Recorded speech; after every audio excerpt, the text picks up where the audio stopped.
What's up, class? I'm doing my flip lesson today, and I will be doing it on the Pacific Theater in World War II. And this is for an 11th grade history class.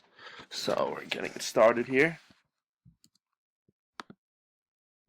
So, leading up to Pearl Harbor, the Japanese were invading China, and especially the province of Manchuria, and they started to get into Hong Kong and other places too.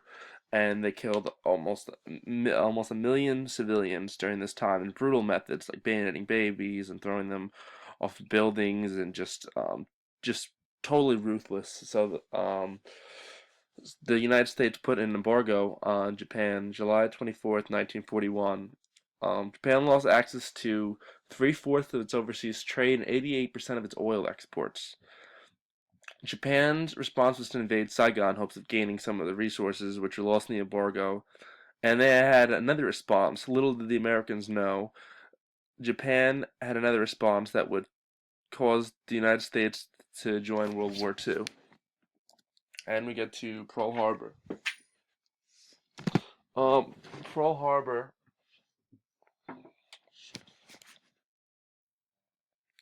What's going on, class? I'm going to be doing my presentation on the Pacific Theater in World War II. My flip lesson. This is for 11th grade history class. Pre-Pearl Harbor. After the Japanese ruthlessly attacked China, killing almost a million civilians from 1937 to 1941, the United States put an embargo on Japan July 24th, 1941. Japan lost a lot from this. They lost three-fourths of its overseas trade, 88% of its oil exports, and Japan's response was to invade Saigon in hopes of gaining some resources which were lost in the embargo. Little did the Americans know the Japanese had another response that would cause the United States to join World War II. The attack on Pearl Harbor. On the morning of December 7th, 1941, the United States was attacked by the Japanese Air Force. Franklin D. Roosevelt called it a day that would live in infamy. And up to this point, it was the deadliest foreign attack on U.S. soil, and it was capped by only 9/11 in 2001. The military base was attacked by 353 fighter bombers and torpedo airplanes. In coordination, the United States held Guam and the Philippines, along with Hong Kong and Singapore, were also attacked. All decisive victories for the Japanese. They took a lot of prisoners in from those from the Guam and Philippines attacks. American dead from Pearl Harbor's 2,403 and four battleships sunk. Japanese 63 killed with 50 aircraft shot down. And this would allow the United States to join World War II. The U.S. war strategy. The U.S. had a strategy of island hopping during World War II in the Pacific Theater. So basically, as you can see in the screen, they would go from island to island, from that island to there, to there, to there, and eventually prepare for a mainland invasion of Japan. The islands had airfields, which were really strategic for the bombing for planes to do bombing runs. So if they could take a lot of these islands, they would be in range of bombing the mainland of Japan. Hopefully, an early decisive victory for the United States. The Battle of Midway. On June 4th, 1942, the Japanese forces got to the closest mainland United States as they would during the entire war. They got to very, very close to the main part of Alaska. Um, a fleet of battleships and carriers, along with smaller vessels, made an attempt to take Midway Island. Due to the help of cartographers, basically people that decoded Japanese messages, these plans were intercepted by the American military. The American Air Force demolished most of the Japanese fleet. Americans lost 307, mostly all Air Force, and 150 aircraft destroyed. Japanese lost 3,507, with 37 captured and 4 carriers destroyed. The first battle, and this is considered a turning point of the war, um, was the Battle of Guadalcanal. On August 7th, 1942, the American military would land on the island of Guadalcanal. It would take 6 months to capture and the first major American battle Americans would fight in the Pacific. The battle would be vital to the communications and supply from New Zealand to Australia and the United States. So basically, Japan was at Australia's doorstep, and if Guadalcanal wasn't taken, it wouldn't open up communication from the United States and Australia to really, really turn the tide of the war. So it was very important. It was a 6-month battle, and it cost a lot of American lives. 7,100 dead, 4 captured, and 29 ships lost, and 615 aircraft lost. Um, and then Japanese lost 19,200, 1,000 captured, 38 ships lost, and 600 aircraft lost. The battle was a victory for the United States and a turning point in the war. Um, a fun fact about this is that the American fleet was getting pounded so bad by Japanese bombers that they left Guadalcanal. So the Americans were stranded without artillery for a little while, and a lot of the deaths were from artillery strikes from the Japanese. Um, because there was nothing to counteract it for a while. That's why it was such a long battle. This is an important battle for me because my grandfather actually fought on Saipan. Um, on June 14th, 1944, the United States performed a D-Day style landing on the island of Saipan. The purpose of the battle was for the American bombers to be in bombing range of mainland Japan. The battle raged on for 3 weeks with fierce Japanese resistance.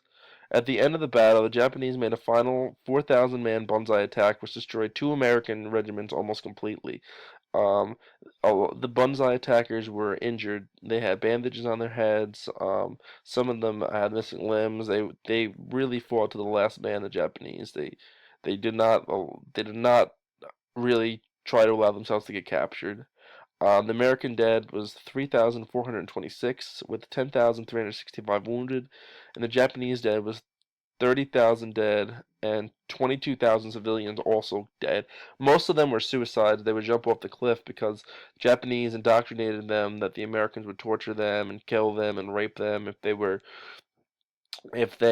stayed on the island. So a lot of them picked suicide. Another battle my grandfather fought in is the Battle of Iwo Jima. On February 19th, 1945, Marines landed on the small volcanic island of Iwo Jima.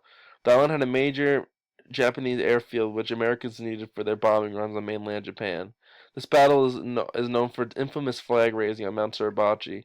The battle raged on for 2 months as the Japanese fought to almost the last man to defend the island until March 26, 1945. And it was interesting as you see right here on the right hand corner, upper right hand corner. Um, the Japanese waited until the first 4 waves of soldiers got on the island, and they zeroed in at the beach so that they could cause as many casualties as possible. The first 3 days, I think like 2,000 soldiers died. It was really brutal.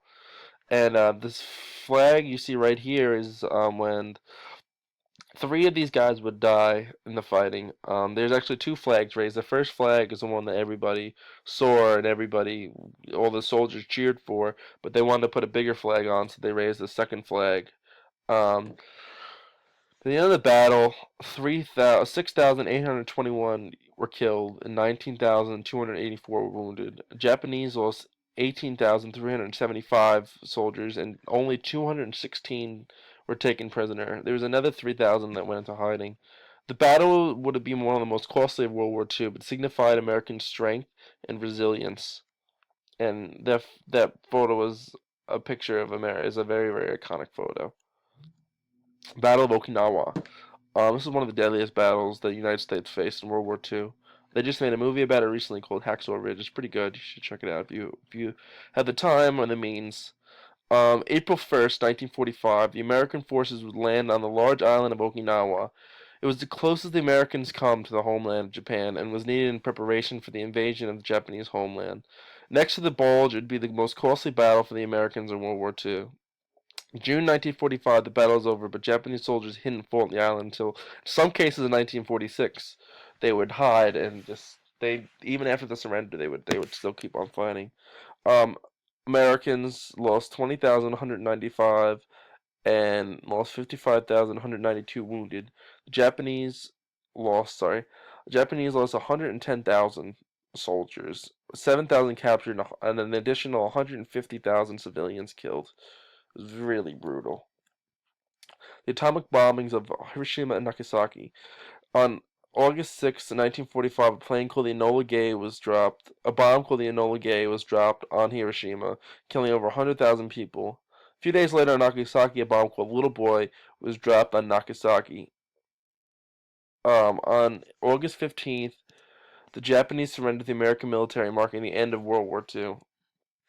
And basically, to sum it up, the Pacific Theater was really brutal. The Japanese used Bushido code to fight a lot of the time, so their battles were brutal.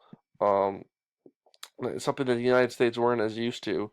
And the Germans fought brutally too, but they didn't really fight to the last man. Like if they were which is weird because they wanted an Aryan race, but the Japanese were really fought till the last man. They it was in the Bushido code. If you don't die fighting, then you honor kill yourself. So basically, this is important lesson to me because my grandfather went through this personally, and I couldn't imagine his sacrifice and the sacrifice of his men. And basically, this is my flip lesson. So thank you.